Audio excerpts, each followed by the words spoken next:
การรับมือกับความเครียดหลักธรรมพุทธศาสนาเปลี่ยนความเครียดในชีวิตประจำวันได้อย่างไรสวัสดีครับผู้ฟังทุกท่าน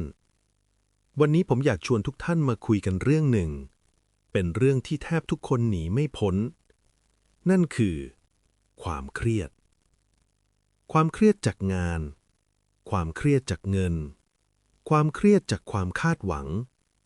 หรือแม้แต่ความเครียดที่เราไม่รู้ว่ามันเกิดจากอะไรคำถามคือพระพุทธศาสนามองความเครียดอย่างไรและเราจะเปลี่ยนความเครียดในชีวิตประจำวันให้กลายเป็นโอกาสในการฝึกใจได้อย่างไรวันนี้ผมอยากชวนทุกท่านฟังอย่าง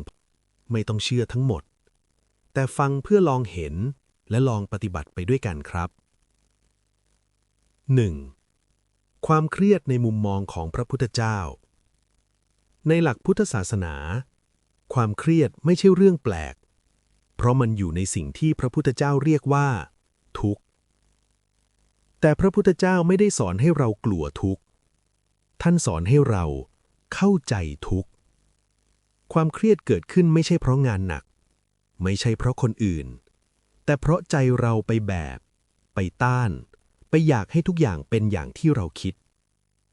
ถ้าสังเกตดีๆเราจะพบว่าเหตุของความเครียดคือสิ่งต่างๆไม่เป็นไปตามใจเราพระพุทธเจ้าจึงสอนหลักง่ายๆว่าสิ่งใดไม่อยู่ในอำนาจบังคับสิ่งนั้นไม่ควรยึดถือ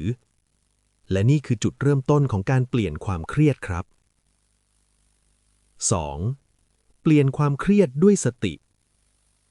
เราจำเป็นต้องฝึกสติให้มั่นคงเป็นพื้นฐานพระพุทธเจ้าทรงสอนว่า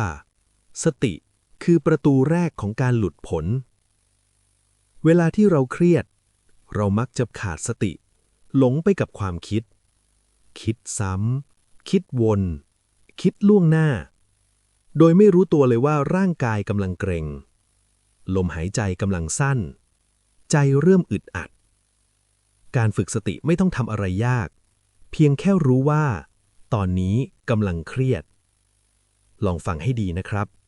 ไม่ต้องรีบแก้ไม่ต้องรีบหนีแค่รู้ว่าอ๋อใจกำลังเครียดนะขณะนั้นเองความเครียดจะไม่หายทันทีแต่มันจะเบาลงเพราะจากเดิมเราคือความเครียดแต่ตอนนี้เราเป็นผู้รู้ความเครียดพระพุทธเจ้าตรัสว่าเมื่อมีสติทุกข์ย่อมไม่ครอบงำจิตได้ทั้งหมดก็คือเมื่อมีสติความเครียดก็ไม่สามารถครอบงำจิตได้เช่นกัน 3. ใช้ปัญญาเห็นความจริงของความเครียดขั้นต่อไปคือปัญญาเมื่อเรามีสติแล้วลองถามใจตัวเองเบาๆว่าความเครียดนี้เที่ยงไหมเราจะพบว่าความเครียดไม่เคยอยู่ตลอดไปมันมา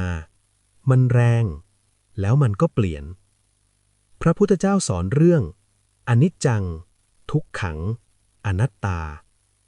ความเครียดไม่เที่ยงความเครียดบีบคั้นความเครียดไม่ใช่ตัวเราเมื่อเห็นแบบนี้ซ้ำๆใจจะเริ่มวางได้เองไม่ใช่เพราะเราบังคับแต่เพราะเราเข้าใจ 4. เมตตาต่อตัวเองคือธรรมโอสถชั้นดีอีกสิ่งหนึ่งที่สำคัญมากแต่คนมักลืมคือการเจริญเมตตา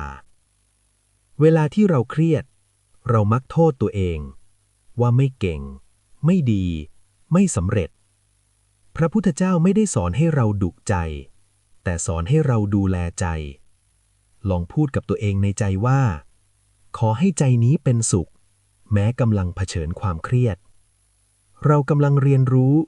ไม่ใช่ล้มเหลวเมตตาไม่ใช่การอ่อนแอแต่คือพลังที่ทำให้ใจไม่แตกสลายสรุปสั้นๆครับพระพุทธศาสนาไม่ได้สอนให้หนีความเครียดแต่สอนให้รู้ทันด้วยสติเข้าใจด้วยปัญญาถ้าทำได้แม้เพียงวันละนิดความเครียดจะค่อยๆกลายเป็นครูไม่ใช่ศัตรูสุดท้ายนี้ผมอยากชวนทุกท่านทดลองไม่ต้องเชื่อผมแต่ลองฝึกดูในชีวิตจริง เพราะพระพุทธเจ้าตรัสไว้ว่าธรรมะเป็นของผู้ปฏิบัติไม่ใช่ของผู้ฟังเฉยๆขอให้ทุกท่านมีสติมีเมตตาและมีใจที่เบาสบายแม้ท่ามกลางโลกที่วุ่นวายขอทุกท่านเจริญในธรรมครับสาธุ